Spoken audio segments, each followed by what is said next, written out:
Napili atol sa 18th Philippine The Quill Awards ang Jimmy Caposo Barangayan on Wheels isip Excellent Award in the Communication Management. Ubos kini sa Corporate Social Responsibility Division 1 category. Ang Philippine Quill giila nga labing preseryosong award program sa natad sa business communications.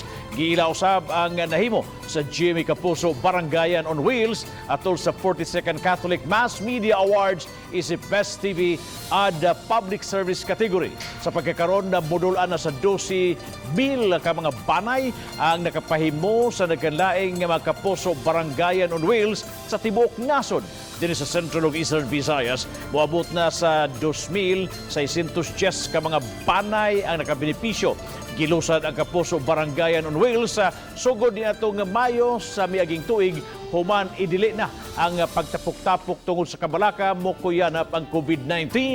Tumong nini mao pagkatudyod sa hinabang sa tagsa-tagsa ka mga dapit labi na ngadto sa mga nagkinahanglan.